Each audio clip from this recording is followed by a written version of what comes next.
Well, what is going on, everybody? What is going on? That was a little weird. I had no audio. So hopefully, I believe that all of you guys can hear me. I will wait to basically see what you guys say in the chat. But welcome, everybody. Thank you so much for tuning into the Overreaction Postgame Show, brought to you by the Market Dominator team on the Buffalo Rumblings Vidcast Network, presented by Picasso's Pizza. Treat yourself to the most flavorful pizza on game day. Picasso's, we are Buffalo Pizza, shipping local and nationwide. Order online at picassospizza.net. I am the voice, I'm the host of this here Overreaction Buffalo Post Game Show. It's good to have you. You can find me, as always, on Twitter. You can find me there at Joe Miller Wired. You can also find me on Facebook, on Instagram. I'm not in those places as much. It's funny because I feel like I probably need to be on Facebook a lot more. My Facebook ads are just through the roof. I'm adding about 20 or 30 people, and I'm not bragging. It's weird to me because I'm not on Facebook, but it seems like I probably need to do a little bit better over there. But it is so good to have every single one of you guys here as we have a discussion, as we talk about this post game, as the Buffalo Bills drop a football game to the Miami Dolphins 21-19 in seemingly what was the Miami Dolphins Super Bowl, week 3 of the NFL regular season. But I'm going to be honest with you just for a second. This wasn't a game. This wasn't a game. It was a war. This was legitimately David versus wounded Goliath playing barbarian football on the surface of the sun with no water. I don't think I've ever seen anything like what we witnessed in this football game as it pertained to not only Bills players going down, Bills players cramping, Bills players having trouble, but also Dolphins players. It was unbelievable at times. I mean, it was a comedy going into this game, the amount of injuries that the Bills sustained against the Titans on Monday Night Football, and then just to see them continue and the Bills down to their third string center. It was just a comedy of injuries, and I'm just glad that it's not, at one point I wanted to tweet the gif, the throw the damn towel gif from Rocky, because I just wanted the game to be over because it literally just got that bad, or it seemed like it. But in a losing effort, in my opinion, and I don't know how you feel, Bills Mafia, we're going to talk about it. But in a losing effort, I feel like the Bills further cemented that they are the number one football team in the NFL. They overcame injuries, mistakes. They overcame oppressive heat. They overcame zebras. And you know what? We're going to talk about it. And I know that you've got options for your Bills content. And I think that this is my favorite part. I say this a lot. I say this almost every week. You've got options, whether it's post-game or otherwise. There's a lot of great shows out there, both post-game and on Mondays. And I can't thank you enough for letting me in. I can't thank you enough for joining me live. I can't thank you enough for downloading this and making this your first or second listen on Mondays or Tuesdays. I just appreciate you. So whether this podcast finds you around a cup of coffee, at the gym with your AirPods in, on the drive to work, or watching me live right now on YouTube, Twitter, or Facebook, let me just say one more time, welcome. It's so good to have you. There's a whole bunch of people up in the chat section. There's way too many of you for me to even comment on. I appreciate all of you. We've got some Dolphin fans in the comment section. I would say Bills Mafia, treat them well, but you know what? Don't. Don't. If they're chest thumping for winning their first game against the Bills in 4 years against their daddy Josh Allen, give it to them for all I care. But it is what it is. This is, as I like to tell you guys all the time, this is a recording of a podcast. So I'm going to do my best to get through my notes. I'm going to do my best to bring to you what I felt on the couch during this game. And my guess is it's going to resonate with you. At the very same time, if you've got a question, if you've got a comment, if you want to get my attention, please feel free to super chat me. It'll show up on my screen in a highlighted fashion. It will get my attention. Otherwise, it's difficult for me to kind of pay attention to my notes and at the same time kind of what's going on in the comment section. And with that, we have right on cue our first super chat from Brooke.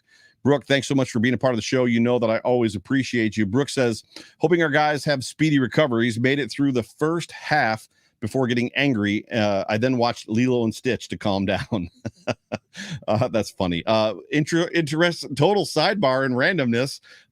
My oldest daughter, Addison, is going as Stitch for Halloween. She came down during the game. This is random and strange, but absolutely true. She came down during the game in her Stitch costume and was like, "This is what I'm going as for Halloween. I'm Stitch." And I was like, "All right, you go, girl." But please do me a favor, just as you saw Brooke do. If you've got a comment, if you've got a question for me, please super chat me. I will respond to it. I promise. We're going to go through the show. We're going to do a high level summary. We're going to go through game stats, quarter by quarter stuff. I'm going to read your tweets, and who knows, if there's time, maybe I'll throw the link out there and we'll take a caller or two. But how far we've come.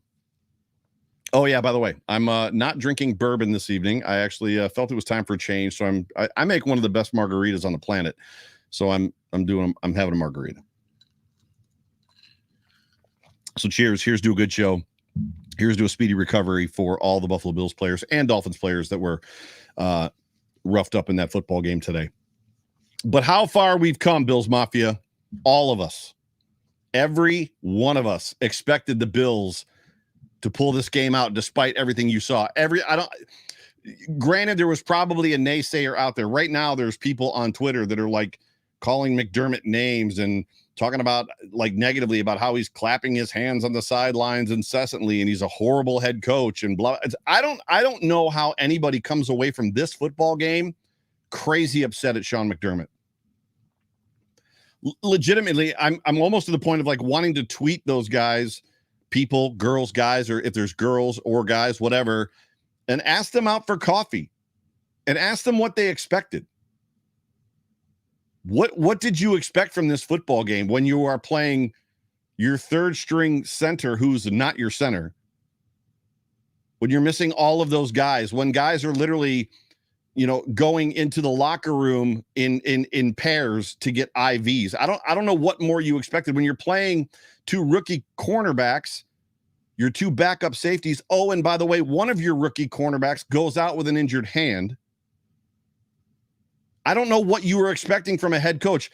I put a tweet out at one point that said, we're about to find out how deep the guts go for this football team, meaning how much strength is there in their guts? How much intestinal fortitude does this team have? How far can they push the limit before they completely fold and break? Because this is a franchise and this is a football team for 20 years, 17 of them, in fact, that folded at the drop of a hat, folded often, folded like a chair. So I just put a tweet out there and people were kind of mad at me about that. People were like, Joe, this isn't really the game to talk about, how deep the guts go. These guys, most of these guys on the field, aren't even going to like see the field again for the rest of the year, probably, which is an accurate statement. I don't think Greg Mance is going to play a whole lot this season. But there's people out there right now in Twitter land that are mad at Sean McDermott. If you're one of those people, you can kindly find your way away from this show because we're not going to talk about Sean McDermott having problems in this game. But all of us, every single one of us, in my opinion, expected, if you're a true Bills fan, you expected the Bills to pull this out despite everything you watched. If I had to guess, if I was a betting man, and I am, the letdown from that game, the letdown of them actually not following through and not completing the comeback and win, hurt worse than the actual loss itself. The loss was, I don't want to say expected. The loss was not presumed, but there was a level of acceptance, right? We kind of came into this game, the Bills are 2-0. They're badly banged up. We're going to talk about that. They're missing a lot of guys. It's 1,000,000 degrees down there, which, the last 2 years the Bills have played down there week 2 or week 3, and it didn't really phase them. This time it was warmer, hotter, more humid. At one point, Josh Allen said it was hot. They had trouble breathing down on the field. It was so hot, which I lived in Florida for a long time, about 8 years. I know that feeling, and I know exactly what he's talking about. Playing tackle football in that kind of heat is not fun. But with everything that was going on, with as bad as it was, with the mistakes that were made and the near misses that we had, or I should say not near misses, but they were misses, the slight misses or the misses that we had that were close, every single one of us, if you are a true Bills fan, in my opinion, we were believing. We were believing to the end. They had us locked in. We knew for sure there was no way that this one was going to get away from us. Like, even after when they were down on the goal line and Josh skipped that pass off the ground to Isaiah McKenzie to take the lead, and there was under 2 minutes left and Miami took the ball over, there was still an aspect of like, we go 4 and out here, we go 3 and out, make them punt the ball, we get the ball back. And then sure enough, they go 3 and out, and I'm way ahead of my notes, but they go 3 and out. He punt the butt punt. He punts the ball in the butt. We get the safety. Field goal wins this game. I mean, we were right up to Isaiah like there was a point where, they've got the marker on the field for Tyler Bass's range. And I was like, that's not his range. He can kick the ball a lot farther than that. I've seen it. I'm like, if they line him up for a 65-yarder, he's got this thing. He's money. Even with the shank he had earlier. But in my opinion, we have come a long ways, Mafia. We've come a long ways from when we borderline expected this team to lose. When we went into games crazy nervous because we didn't want to get let down on national TV. When we came into games because we were afraid they were going to lay an egg, to legitimately, truly believing that they were going to pull a game out.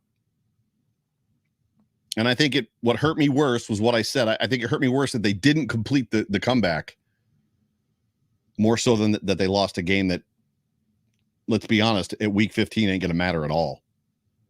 The Buffalo Bills are 2-1. They got the Ravens next week and then Pittsburgh at home. Pittsburgh is not a great football team. The Ravens are going to be a challenge. They always are. Then the Bills flat at KC, who lost today to the Colts. You want to talk about a bad loss. You want to talk about a reason for fans to be upset. Kansas City lost to the Colts. And at halftime, it was major news. Eric Bieniemy and Pat Mahomes were arguing as they went off the field, and it wasn't good arguing. It wasn't that, we'll be stronger from this because we just had to, settle some things. It was bad. You got to wonder, right? And I'll be honest with you, as much as the Dolphins, that defense played well today, and I've got questions about the Bills' offense and the way the defense played them, the Dolphins' defense. The Dolphins are a team on the rise. They've got incredible weapons. They've got a really good defense. But much to the dismay of Miami fans who are in the comments section right now, they're not a team to be feared. Well, Joe, they just beat the Bills. How could you say that they're not to be? Tua Tagovailoa completed 13 passes in that football game. The Bills had the ball for 40 minutes. Legitimately, I'm going to read you a text here in a second, or I'm going to read you some information. This game easily could have been 40-21 if the Bills didn't make the mistakes that they made. Freaking Tyreek Hill. Oh, that number one, he's some other kind of person. He completed 13 passes, bro. How other is he? I mean, don't get me wrong, that's pretty magical to complete 13 whole passes and win a football game against a team that had, I don't even know, we're going to talk about the stats too, 1 million yards and 1 million minutes of possession. Bills Mafia should feel good about, if you're going to feel good about a loss, this is the loss to feel good about. If we had just lost to the Colts like the Chiefs did, you're not feeling good about that. You're just not. If you're upset, you should be upset about the fact that the Bills didn't cover the spread, right? Had the Bills won, they'd have won by a point. So then you're a betting man or woman. Bills get the dub and you're conflicted because you just lost some money. But every one of us, everybody that can hear my voice, if you're watching me live right now, and there's a bunch of you that are watching me live, if you're consuming this podcast on Monday, Tuesday, or Wednesday, late in the evening on Sunday, if you're on the West Coast, be proud. You should be proud of this football team. They gutted that thing out. They legitimately 1,000% gutted that thing out. And I think it was Adam Bonini in the postgame presser with McDermott said, was it just too much for them to overcome? The heat and the injuries and everything that was going on. Was it just too much? Was the ask too big? I couldn't hear exactly how he asked the question. And McDermott McDermott didn't show it, but you could tell in his response and the way that he walked off the platform that he kind of took offense to it. He's like, I trust these guys. I believe in these guys. And every one of us should. This is a good football team. This is a good starting football team, and this is a good depth team. This is a good backup team. The practice squad players are good. You should be proud of this football team. Got a super chat from Pamela. Pamela, it's so good to have you a part of the show. Hey, Joe, how are you feeling about Dorsey's reaction is her question. I loved it. I let the psychopath come out. As much as there's an aspect of unbridled emotion can get you in trouble at times, for me to know that my offensive coordinator wants to win worse than my quarterback, there's only two letters in my mind that come from that, and that's SB for Super Bowl. And that's funny too, because even as I watch this football team play, they haven't even hit their stride yet. They're still kind of working through and kind of searching and trying to discover who they are. I don't want to say that they don't have an identity, but this game was starkly different from week one as far as game plan. And as much as we're seeing, and I don't want to get too far into my notes, as much as we're seeing Josh Allen do some mature things with the football, take what the defense has given him, it almost seems like they're doing it too much versus pressing the defense. Pamela, thank you so much for the super chat. Let the psychopath loose. Let them both loose. This team is ravaged by injuries. They suffered even more.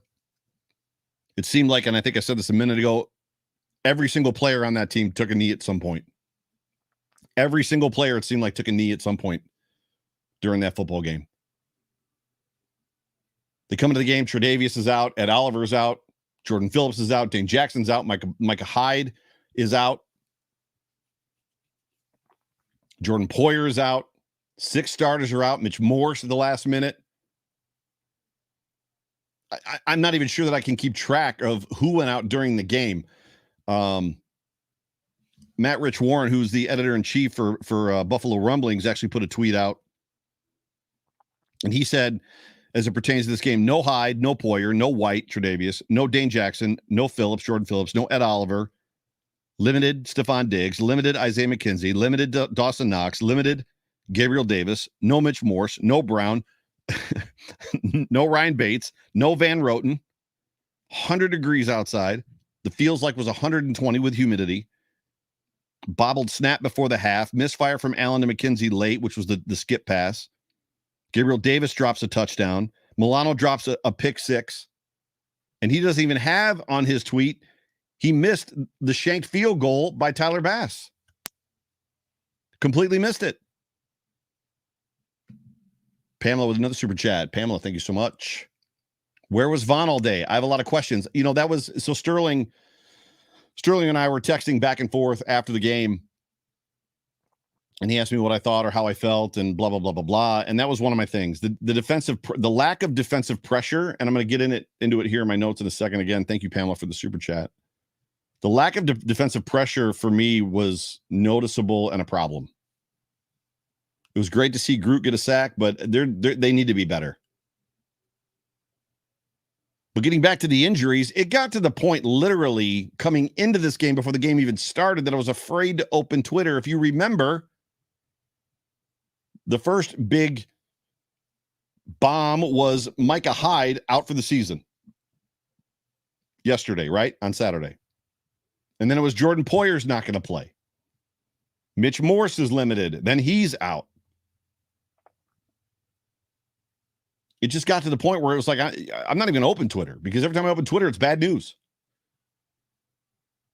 But even with all that being said, even knowing that all of this was piling on and all of these injuries and all, you know, the deck stacked against us and backed against the wall, I just had this feeling going into the game. This weird sense of calm and confidence, knowing this team is very good. It wasn't a weird sense of calm and confidence thinking we were going to win. It wasn't like, oh no, we got this. I'm not fanboy 1000% like Homer guy. Like, no. They're like, there's no way we can lose this game. That's not what I'm saying. I just had confidence that no matter what the outcome of this game was, this is a good football team. And we're not going to win them all. In fact, I called in the John Fina show. This was one of my losses that I called. I just had a weird sense of calm and confidence. And I just knew in the back of my mind that even a loss in this game against the Dolphins, it meant practically nothing. Right now, sure, the Dolphins are number 1 in the AFC East. Woohoo! It's week 3. How many times did the Patriots do this? Oh, the Patriots are 0-3 or 0-2 or 1-3, and they look horrible. They just got slaughtered by the Chiefs. This is the year. And they have AFC East champions, go to the Super Bowl and win. At week 3, this game means nothing. Other than it's good to get it out of the way. If you're going to get ravished by injuries, now's the time to do it. It's funny to me, too, because I said it a minute ago, and the Dolphins fans in the comment section probably feel the same way. You know, there were people on Twitter and people on social media that, like, they believe that if the Dolphins win this game, it changes Dolphins football forever. These are the same people that accuse us and make fun of us for not having won a Super Bowl. Meanwhile, the last time the Dolphins won one was 1972, which is before I was born. I was born in 73. So in one breath, your team has never won a Super Bowl, but ours has. And oh, by the way, if the Dolphins win this game, week 3 of the regular season, it changes Dolphin football forever. I'd like to revisit that comment. Your quarterback completed 13 passes. Still feeling like it's changed forever? Or do you feel like the Bills, who had 1 million yards and 1 million minutes of possession, maybe hurt themselves? If you're a Dolphin fan, celebrate this thing. You basically stole a victory today. If you're a Dolphin fan, celebrate hard. Victory Monday, victory Tuesday, victory Wednesday. Josh Allen, obviously, Daddy. You know, you got one over on Daddy you finally hit the jumper on Dad out in the parking lot. Finally happened. But it's one time. And getting back to what Pamela said, you know, I expected more pressure from the Bills' defensive line. I legitimately don't understand why there wasn't, particularly on that 3rd and 22, which was a beautiful pass. It was a beautiful route by Jalen Waddle. Props where props is due. The Bills rushed 3. I get 3rd and 22. You want to drop back, but you rush 3? The defensive line was subpar in this football game. I don't know what the game plan was. This is where we're not privy to the information. This is where we're not in the game planning sessions. This is where things happen during the game, and the Bills feel like it's hard to argue, and it's hard to have a negative take when the Bills gave up 212 yards on offense. So, Dolphin fans, your football team amassed a total of 212? Let me check the stats. I want to make sure I get this right. 212. I was right. Your football team amassed 212 yards on offense, total offense. 212 wonderful yards. It's hard to nitpick at that point about Von Miller being a little bit invisible, about AJ Epinesa being invisible. AJ Epinesa, I don't even think they called AJ's name one time in this game. Not for a pressure, not for a sack, not for a tackle, nothing. It's hard to nitpick when you've given up 212 yards. The problem is the 212 yards came at incredibly important times. Runs, 3rd downs. I just expected more. I expect a lot out of this defensive line. No, they're not going to be world beaters every game, and it's fine. But it's at one point, the Miami Dolphins were shuffling their offensive line just as bad as the Bills were. Like their right guard went out. They brought in, the right tackle went out, and they brought in a backup right tackle who played one snap at right tackle, then switched to right guard. The right guard went to right tackle. Like there's an aspect of, okay, this is the moment. Like Greg Rousseau, AJ Epinesa, Boogie Basham, Von Miller, you guys should eat in this moment. Straight up eat. You should be able to just shove that guy right into Tua. Very little pressure. It was almost like the defensive line was just trying to keep everything in front of them. Versus, not that Tua gets outside the pocket and scrambles, but it was an interesting game plan. We'll leave it at that. And I'll save it for those people that are smarter than me and think they know a lot about football as to why. I'd like to talk to maybe John Fina tomorrow and ask him what he saw.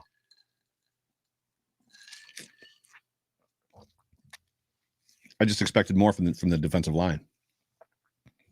By and large, it's hard to complain about what the backup secondary did. It was great to see E.J. Manuel back there running around making tackles.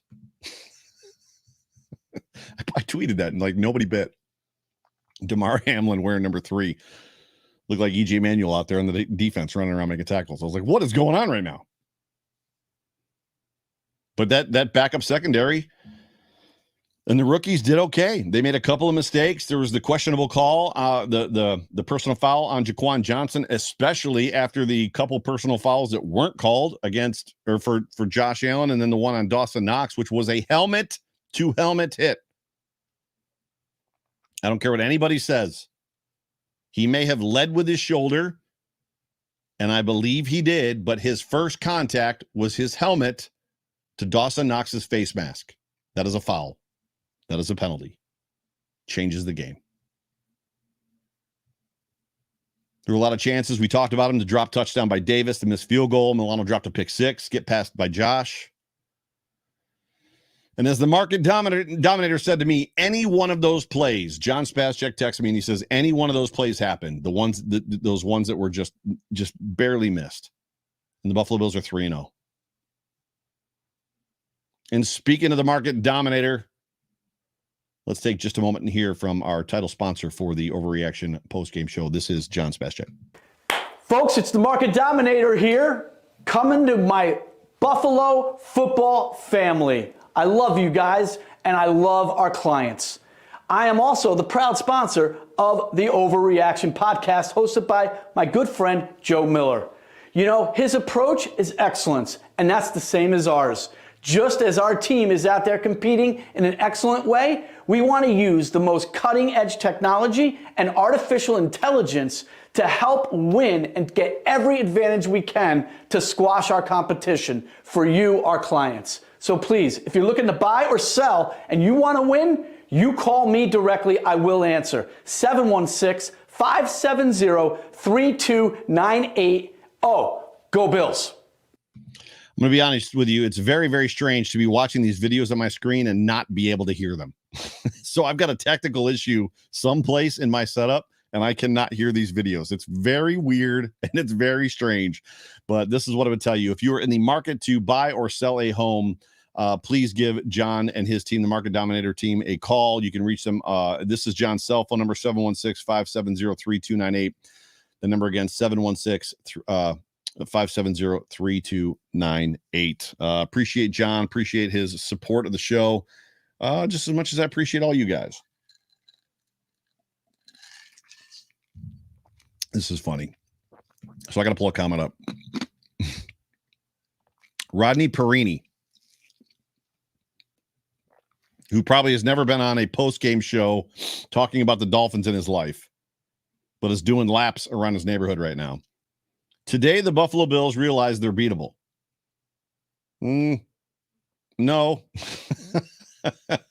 We very much are carrying the scars of 13 seconds. We realize overwhelmingly that we are beatable. Today, the Dolphins just got lucky. I don't know what to tell you other than that. Like, good Lord. Today, the Bills realized they were beatable. Let's get into the story of the story of this game as we are wrapping this one up here on the Overreaction postgame show, brought to you by the Market Dominator.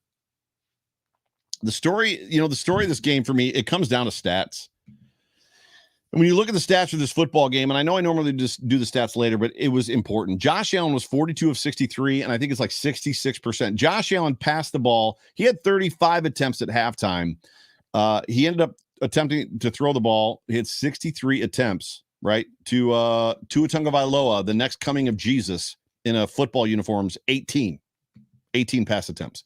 Tua Tagovailoa was sitting on the sidelines not sweating for most of this football game, while almost every player on the Bills offense and every player on the Dolphins defense were cramping and basically like dehydrated and suffering from heat exhaustion because they were fighting it out in the trenches. Tua's over there basically just like, what's up?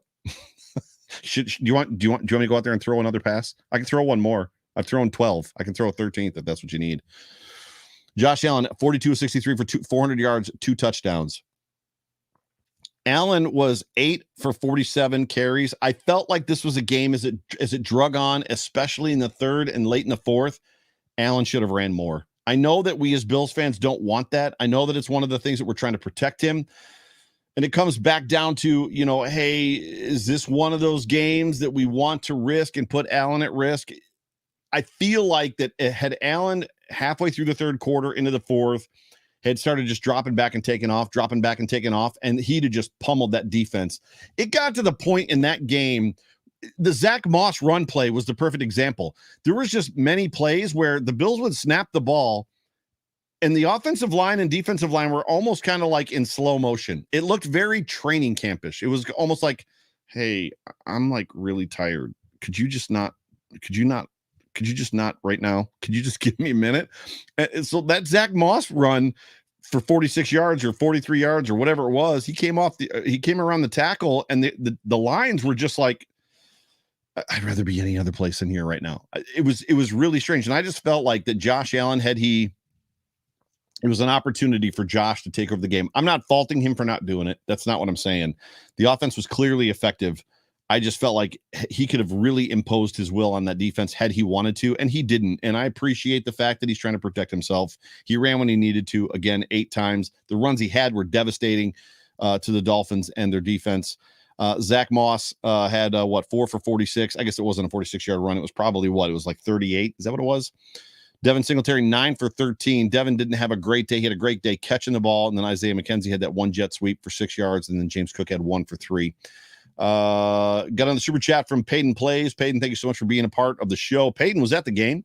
You're probably on your way home back to Tampa from Miami right now, or Clearwater, if I'm not, if I know anything about what's going on out there in Florida. He says he's popping in to say Josh Allen is on pace for 6,400 all-purpose yards. Oh, that's funny. I love it. I absolutely love it. Back to the stats. Receiving for the Buffalo Bills, Devin Singletary was 9 of 78. Again, like I said, he had a great day receiving the ball. He had 1 touchdown, the first touchdown of the game. Isaiah McKenzie was 7 of 76 for a touchdown. Diggs was 7 for 74. James Cook 4 for 37. Gabe Davis 3 for 37. Josh Allen got the ball to 1, 2, 3, 4, 5, 6, 7, 8, 9, 10, 11 different receivers in this game. Josh Allen almost had as many receiving targets in this game as Tua had completions. Bet that won't get talked about on Good Morning Football tomorrow. What do we have for sacks? We had DeMar Hamlin, E.J. Manuel with a half a sack. Greg Rousseau had a sack and a half, which was awesome, and that was pretty much it. Getting over to the Dolphins real quick as far as the stats and the story of this game. Tua Tagovailoa, 13 of 18, 186 yards. Woohoo! Banner day for Tua. Mr. 6 touchdowns. You know, nobody's ever, since Dan Marino, nobody's thrown 6. Josh Allen's never thrown for 6 touchdowns in a game. 186 yards with a touchdown. Whoop-de-doo. Chase Edmonds had a really good day. I thought the Chase Edmonds, as much as he had 6 carries for 21 yards and 2 touchdowns, I thought some of his runs were backbreaking for the Bills. They were very, very important drive, kind of continuers. Raheem Mostert, 8 of 11, super quiet all day. That Bills defense played just super good. Jalen Waddle, 1 of 9. Receiving, Jalen Waddle, 4 for 102. The 45-yard 1 completion on 3rd and 22 obviously helped him a lot. Mr. Invisible, Tyreek Hill, 2 for 33. Durham Smythe, tight end, had a big catch, 3 for 23. Then River Caracraft, that guy's name, 1 of 11. Chase Edmonds, 1 of 6. Mike Gesicki, 1 of 6. Trent Sherfield, blah, blah, blah, blah, blah. And then sacks wise, the Bills give up some sacks in this game. Jerome Baker had a half a sack. Javon Holland had a sack and a half. And then Melvin Ingram had 2. And I'll be honest with you, I don't know where it was, but I've got in my notes someplace that it seemed like, there it is right there. This game was reminiscent to me, and maybe it was just because it was Melvin Ingram. This game was very reminiscent to me of that Steelers home opener last year. Melvin Ingram just wrecked the day. And it seemed like the Bills' offensive line was having similar issues. It was just a lot of dumping off. It was a lot of getting out of trouble. There wasn't a lot of command. There wasn't a lot of opposing their will on the defense. It just seemed like, and I don't know if that's the Melvin Ingram effect as it pertains to against this. Matchups are weird. Mario Williams always killed the Dolphins. Melvin Ingram might just be that guy that just always knows how to play the Buffalo Bills scheme and is just always very good in it, or good against it, I should say. Getting to total team stats, this is what I more or less wanted to talk about. The total yards for the Buffalo Bills, 495. Buffalo Bills had 495 yards. Even Tony Dungy was on the Sunday Night Football in America show, and he's like, I don't know how you get 495 yards to 212 and lose. And he's right. Total yards for the Dolphins, 212. Passing yards, Josh Allen had 380, actually 400 total, but 380, 171 for Tua. Rushing yards, 115 to the Dolphins, 41. Yards per play, 5.5 versus 5.44. First downs, the Bills had 31. Dolphins had 15. What do we got? Fourth down efficiency, the Bills were 2 of 3, which was great. Third down efficiency, the Bills were 11 of 18. The Dolphins were 3 of 8. Total plays, the Bills had, and you've heard this already, but I'm saying it just for the sake of it. The Bills had 90 plays in this football game. 90 plays in this football game. The Dolphins had 39. What? Here's a big one. The Bills had 7 penalties for 52 yards, and the Dolphins had 4 for 20. That seems balanced and fair. Yeah, maybe not. Bills had 1 turnover on a fumble lost by Josh Allen, which you are all very aware of. Josh was pretty sure his arm was going forward. It was not. It was knocked out before it went forward. Another super chat from Johnny. Johnny, thank you so much for being a part of the show. Appreciate you, my man. The Bills didn't capitalize when needed today, especially on big in big places. But the way Josh comes through on 3rd and 4th downs is astonishing sometimes. That's exactly right. That goes back to the top of the show, and I talked about all of us were believing. All of us believed that the Bills were going to pull this out in the final minutes of that game. Johnny, thank you so much for the super chat. Appreciate you, my man. Appreciate you being a part of the show. So when you're talking about the game stats, as far as that goes, and you just see how lopsided this football game was, right? It was insane. And victory laps, it's Victory Monday for the Dolphins. Let them take their victory laps. But at the end of the day, Tua won this football game by not playing. I mean, I don't know how you could. I literally was in a Twitter conversation with one person who said that Tua outplayed Josh Allen. And I responded, if by outplay, quote unquote, outplay, you mean barely played, then yes, you are 100% accurate. Am I salty? No, but let's call a spade, right? Let's call it for what it is.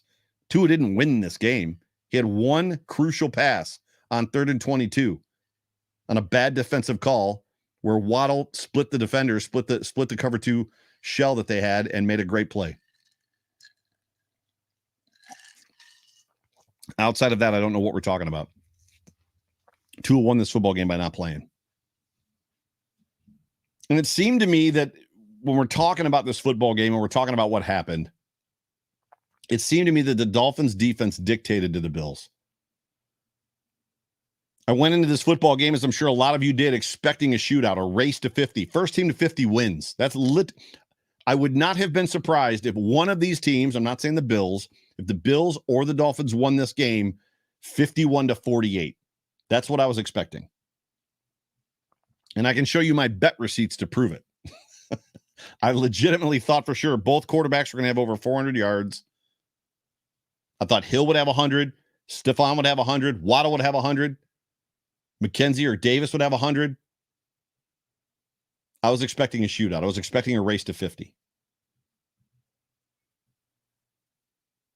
But it just seemed like the Bills, even with having the ball an insane amount of time, huge long 20-play drives, 9-10 minutes. I think they had the ball the whole entire 3rd quarter. And as much as I say it, they couldn't, or they didn't feel like they were imposing their will when it really mattered. It's funny because you say that, it's like, but Joe, they had the ball the entire 3rd quarter. You just said it. They imposed their will. No, they didn't. They were very much taking what the defense gave them. Josh looked rattled at times. He looked unsettled at times.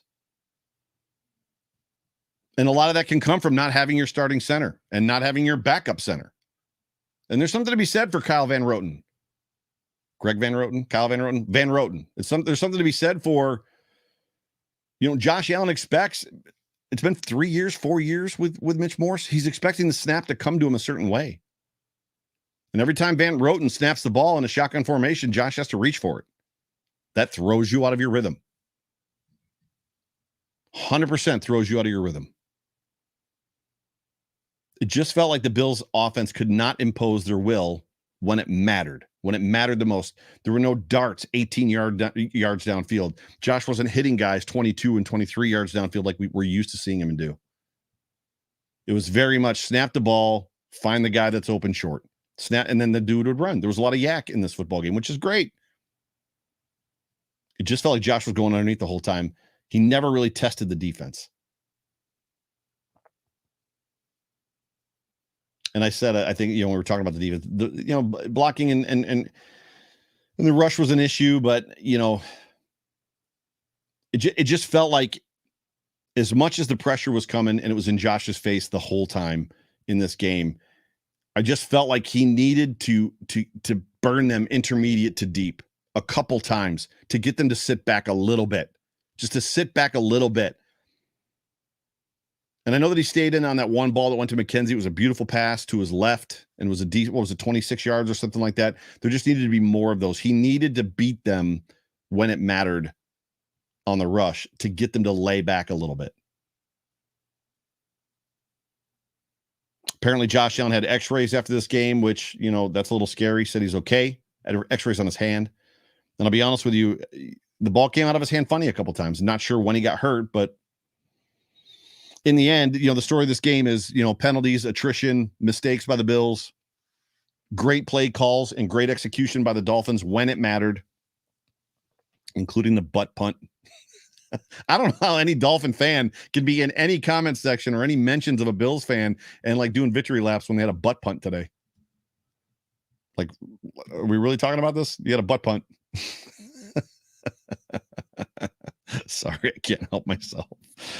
Hey, Bills Mafia, we all know Buffalo's a drinking town with a football problem. And just like a Josh Allen to Stephon Diggs touchdown pass, I have the perfect pass for you, the Trail Pass. That is the Western New York Beer Trail, and the 2022 Trail Pass is your passport to great local craft beer and other craft beverages in Western New York. When you purchase and use a Trail Pass, you can get 2 half-price beers at 42 different area breweries, bottle shops, and pubs, including a meadery, a cider works, and a distillery.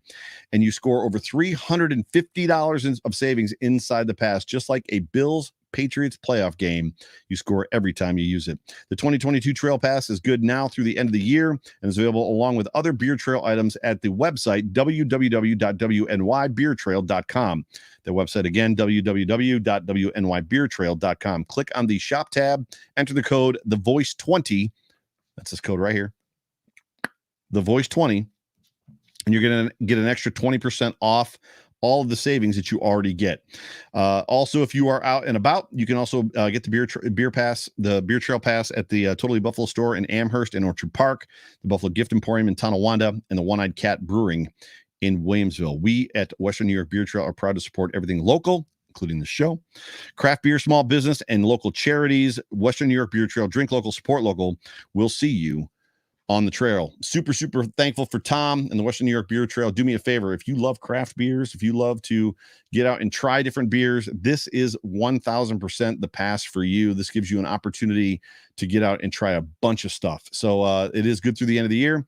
So make sure you jump over to their website, www.wnYbeertrail.com. Put in the voice 20 as the code when you check out, get an extra 20% off. And please do me a favor and support the wonderful sponsors of this here show, this here wonderful show. Wrapping this thing up. So we got 15 minutes left. I'm going to hit the quarter by quarter real quick. I don't have that many tweets to talk about. Bills Mafia is a little bit in their feelings, I think. Despite me telling you guys you should be proud of this football team. Kevin H says we all need a beer right now. It's hysterical. So getting back through this game real quick, I'm going to hit this real fast. So in the first quarter, the Bills, the first play, Bills catch Diggs to, or I should say big catch by Diggs to, wide open 28 yards. There's a pass to Devin Singletary, and there's a run for loss to Devin Singletary. Another pass to Reggie Gilliam. They actually passed it to him 2 times in a row, which was great. Another pass to Stephon Diggs, for no gain, and then a penalty, ball at the 5, first down. We got a run to Devin Singletary down to the 2, fourth down, and I'm thinking this is insane. Why in the world are we going for it here? Just kick the field goal. But then obviously the touchdown pass to Devin Singletary, it was a great call by Dorsey. I loved it. The Bills are up 7-0. Allen at that point was 6 for 6 with a touchdown. The Dolphins' first possession in the first quarter, and I'll be honest, I was unsure what to expect at this point. The Dolphins started throwing 22. They had a penalty and a false start, so pushed them back to the 17-yard line. They're first and 15, an incomplete. Then they had a pass for 5 yards, penalty on Benford, first down. And it's just like, good Lord, can we not do this? Can we not have a bunch of penalties? But obviously we knew the penalties were going to kind of be the thing of the day. There's a run for 8, an incomplete pass. Milano makes a tackle. They got a punt. So the Bills are up 7-0 still. The Bills' second possession from the 12-yard line. They had a run by Zach Moss, 2 runs in a row by Zach Moss, both for no gain. And it was right after that Allen fumbled the ball on third down. I wasn't happy about that sequence at all. And I know that there's a great deal of play calling that play calls aren't meant for. So as much as we see a run to Moss 2 in a row, sometimes it's not necessarily about the player that's in there. You're just calling, like Dorsey's calling plays. He's not looking at the field, wondering necessarily who's there and calling it for that specific player. But it was what it was. At the end of the day, the Bills held, as you're going to see, the Dolphins are, their second possession, they had a pass for 5 yards line to the 1, or for 5 yards to the 1 yard line, rather, 2 with the keeper, and then the fullback dive. It was stopped, fourth down, timeout.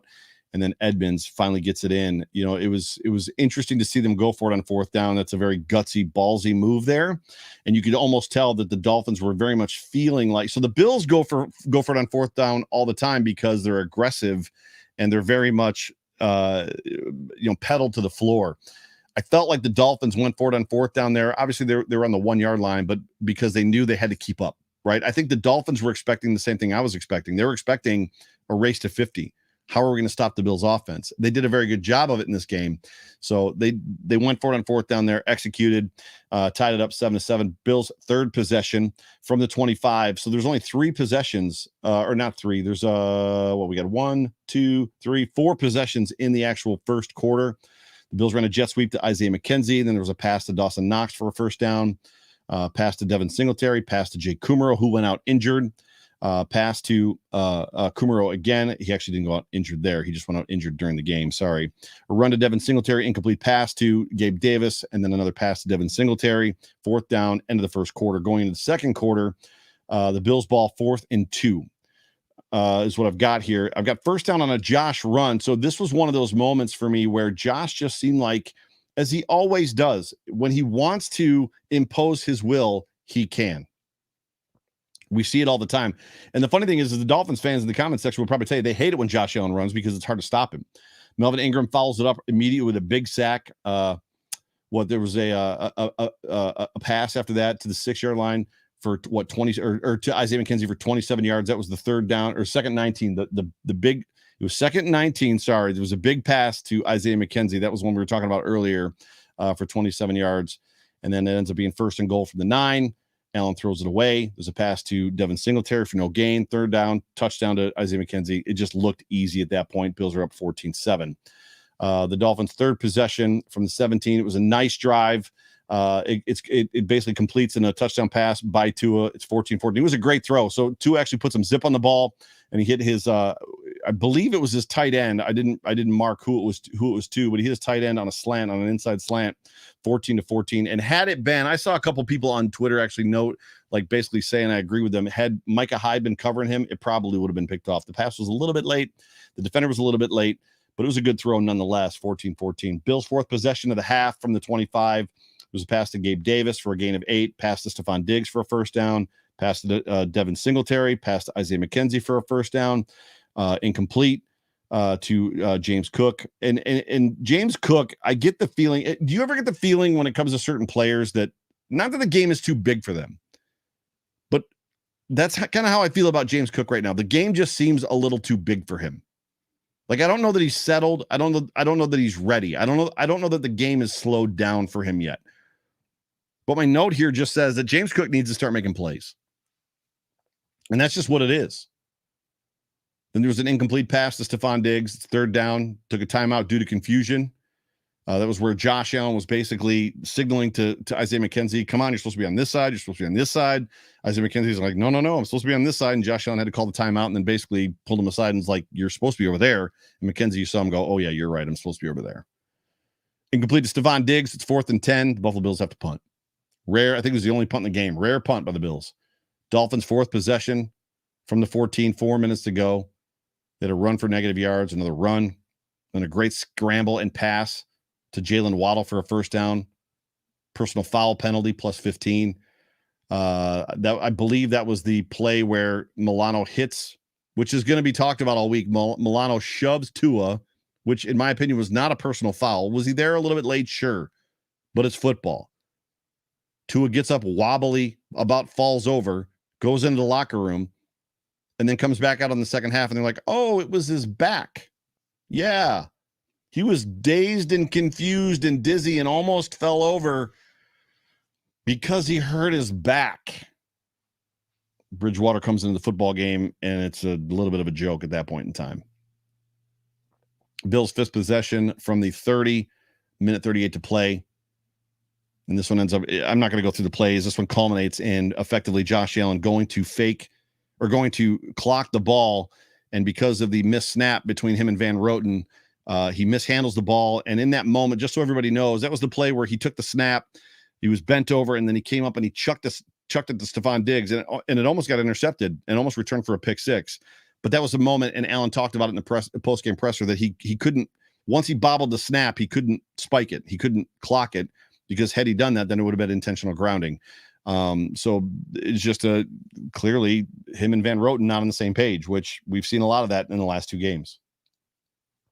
14-14 at the half. Bills were in control. It was funny because when you look at the halftime stats for this football game,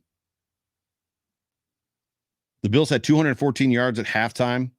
The Dolphins had 109. It basically reads as half of, right, this whole thing. Passing yards, 206 to 68. Rushing yards, 8 to 41. So the Bills actually were horrible rushing the football in the first half. Yards per play, 5.1, 4.7. First downs, 16 to 10. Total plays, 42 to 23. And Amanda is texting me. I don't know why Amanda's texting me, but oh, gotcha. Thank you, Amanda. I didn't do it on purpose. Everybody's like, what did she say? What did she say? That's between me and Amanda. Coming out in the third quarter, the Dolphins got the ball first possession from the 25. Big play to Tyreek Hill, and then just 3 and out from there. The Bills' first possession of the second half, rather, after a great effort. Incomplete. There was a run to Devin Singletary, a pass to Isaiah McKenzie for a huge first down. Next play was incomplete. Huge run by 17 for 19 yards. A pass to James Cook. A run to James Cook for a first down. Incomplete pass from there. Another pass to Dawson Knox. There's a bunch of stuff in here. This drive actually ends in a field goal. Tyler Bass field goal. Super. This was that long drive in the third quarter that ended in a Tyler Bass field goal. 17-14 Bills. Dolphins' second possession from the 24. They had a pass and then a run, and then this was the backbreaker that was lost. Milano had a pick six in his hand. Pick six in his hands. What was it, the 35 or the 38 or something like that? Dolphins end up having to punt. And I'll be honest with you, and a lot of people said it too, it wasn't great. I think the Dolphins, it wasn't a 3 and out. I think it was a 4 and out. They had a one pass that was pretty good, but they ended up punting right away, and it was just way too early for the Bills offense to go back on the field. I could just tell that the Bills offense was probably telling the defense, hey, can you give them a couple first downs? Maybe not like get the ball back right away. Just when you talk about just exhaustion and heat and cramping and everything else. The Bills' second possession, this is their last possession of that quarter from the Dolphins 20 after a punt. Huge run. This is that play that I was talking about. This is where things started looking like it was in slow motion when the Bills' offense was on the field. It just was. When you go back and watch this game, watch from this moment on here and through the fourth quarter, it just looked like the offensive line and the defensive line wanted to be any place else but here in that game. Zach Moss with a huge run. And then another run for a first down.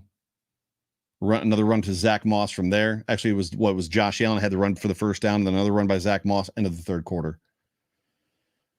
And this is where it gets fun. This is where it gets exciting. Fourth quarter, ball to Miami 26, 2nd and 10, incomplete pass to Isaiah McKenzie, another pass to Dawson Knox for a gain of 5. 4th and 4, field goal. Tyler Bass shanked it.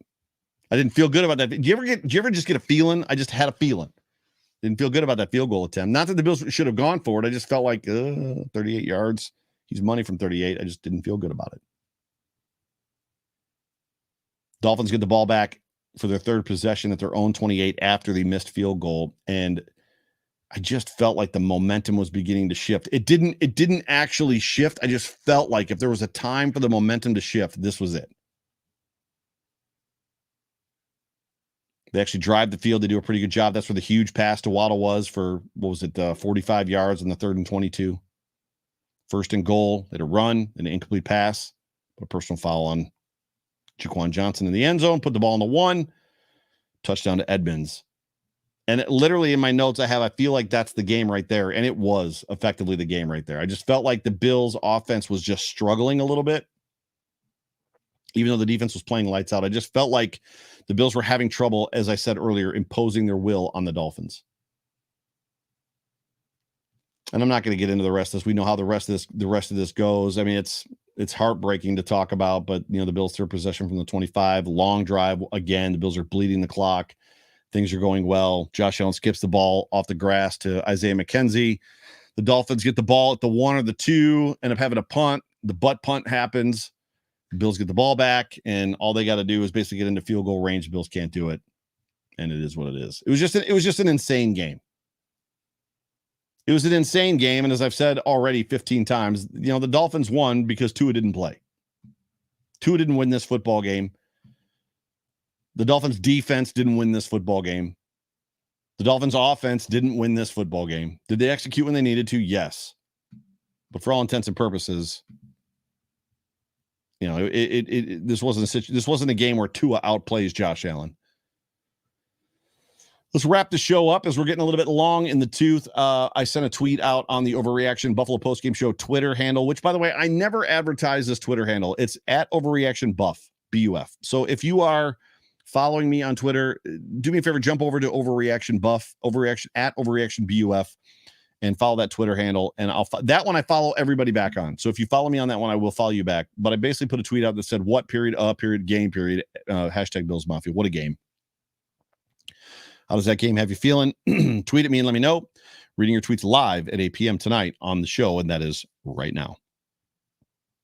Bill Pienka with the first tweet at Bill Pienka. Disappointed that we took the L, but reassured that one of the toughest offenses in the league needed an act of God just to barely beat us. He's talking about the Heat. We won't play in similar conditions again this season, so we still control our own destiny. Bill, I'm not worried about that loss at all, in the least. Like I said, in week 15, that we're not even going to be thinking about that loss. The Bills are going to have to take some losses. If they took this one, that's fine. And the Dolphins season is going to unfold the way that it is, and the Bills season is going to unfold the way that it is. And at the end of the day, I don't think we're going to be looking back at this loss. Richard Rush, my guy, at Richard R. Rush, too. It's a tough loss, but like Vaughn said, learn from it and move on. Plenty of football left. Let's heal together. Go Bills. Love it, Rich. Bills Fan UK, at Bills Fan UK. Fed up with the blatant biases of officiating in the NFL. So many no calls against the Miami defense, and then the refs walking the ball back to kill the... So he's talking about the last seconds of the game where Isaiah McKenzie should have just dove forward. Had Isaiah McKenzie dove forward, the offensive line could have come up. They could have clocked the ball, and then Tyler Bass would probably have had about a 60-yard field goal attempt, which I think he could have made. More likely he makes it than misses it. Instead, he's trying to work his way to the outside to get out of bounds and stop the clock. Can't do it. And as much as the refs were walking back, the Bills' offensive line wasn't exactly in hurry mode either. The Bills' offensive line was walking. They were gassed, exhausted. I don't know if you've ever had heat exhaustion. It's not fun. You literally feel like you have the flu and you want to throw up every 3 seconds. So it was a big mixture of things, but Bills Fan UK, I appreciate the tweet, and I totally what you're saying. C-Dub, hashtag Bills Mafia, at Chris Wells 73. I'm not even mad. Great effort by the Bills despite injuries and extreme heat. If that's what it takes to beat this team, we're in for a great season. Hashtag Go Bills, hashtag butt fumble. butt punt. And then he follows it up with, upon further reflection, the Bills snap back well after frustrating losses. The Hail Mary. Murray, rather. The Pats game in Buffalo last year. Hashtag playoff bound. Love it. Appreciate you. Thanks for being a part of the show. Bill S. at CRZY Bill, which is crazy, Bill. You can't say that the defensive backs got burnt and cost us the game. With their wide receivers, they should make everybody happy. This loss still sucks. You're right. Those defensive backs played an incredible football game. Super Bowl LV, is that 57? Super Bowl 57 chance. It's actually Saxa Dave, my guy Saxa Dave, who will be in town for the Pittsburgh game. So if you're going to be in Buffalo, get prepared to meet my brother from another mother all the way over in the UK as well, Saxa Dave. Honestly, not even phased. How many things had to go wrong to lose that game? Dropped TD passes, missed field goals, horrendous officiating, botched snaps, short touchdown passes, injury hell and fighting heat stroke. We needed a loss or two to set up a Super Bowl win anyway. Bills by $1 billion. And then he says, P.S. What happened to AJ tonight? We talked about that earlier. AJ Epinesa was basically invisible in this football game. Xavier Stutz at XCS713. This is a game we need to forget, but remember the feeling. And that's a John Fina statement. So remember the feeling, forget the game, remember the feeling. So I love that Xavier Stutz said that. So that's John Fina like to a T. Remember the feeling, forget the game. This is a game we need to forget, but remember the feeling. Shouldn't have came down to the butt safety. Oh, now we're calling it the butt safety. And last second field goal try. It's not 100 degrees on the field in January. That's absolutely 1,000% true. It's definitely not going to be 100 degrees in the field in January. It's going to be a lot colder. It might be negative 100. No, I'm just kidding. It won't be that cold either. It might be 100-degree difference, but it won't be minus 100. And the last one I got for you for this show is Jackie Broder at Broder Jackie. I don't know how to assign blame for this one. Injuries, heat exhaustion, and the refs. I want to be mad at all the mistakes and almost, but I just can't because I still think the whole damn team played their hearts out down to literally the last man standing. Jackie, I appreciate that, and I love exactly what you said. And I think we, Bills Mafia, all agree. And like I said before, this is a team and this is a game that Bills Mafia should be proud of. As much as it's hard to lose, and I'm the guy that said that they could potentially go undefeated this season, there's not a game on the schedule that they can't win. This was also a game they could win, and they almost did, but they came up just a little bit short. You should be proud. Very, very, very proud of your football team, Bills Mafia. But ladies and gentlemen, I'm going to give you your time back. I appreciate you so much. Thank you so much for hanging out with me for the Overreaction post-game show brought to you by the Market Dominator on the Buffalo Rumblings Vidcast Network, presented by Picasso's Pizza. My name is Joe Miller. You can find me on Twitter at Joe Miller Wired. Here is the thing. So tomorrow, Monday, please join me. So return of the Off Tackle with John Fina show. I apologize, everybody. Last week, there was no Off Tackle with John Fina show because this guy right here had knee surgery, and it didn't go. It should have gone better. My knee surgery went fine. It just went really, really late. I was supposed to have surgery at 1. I didn't get wheeled until like 3:30, and I didn't get home until 6:30 or 7, and I was super loopy, and I was like, yeah, this isn't going to happen. So Monday, 8 o'clock, tomorrow, the Off Tackle with John Fina show. Please be there or be square. Would love to have you. Join us in the comments section. Tuesday is the Code of Conduct. Wednesday, Hump Day Hotline. Thursday, the Buffalo Nerd. Friday, Food for Thought. That is the lineup for Buffalo Rumblings in the vidcast form. And obviously, we have a plethora. We've got content all week long in podcast form to keep you interested.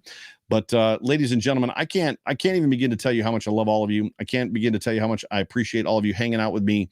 You've got so many places to go for content. There's a football game on right now. But I love you. I appreciate all of you guys. And I can't wait to rally up and see how this football game against the Ravens goes next week. But for me, for Buffalo Rumblings, for John Spaschek, for Tom from the Western New York Beer Trail, can't wait to talk to you guys tomorrow during the Off Tackle with John Fina show. Love you guys. Talk to you soon. Go Bills.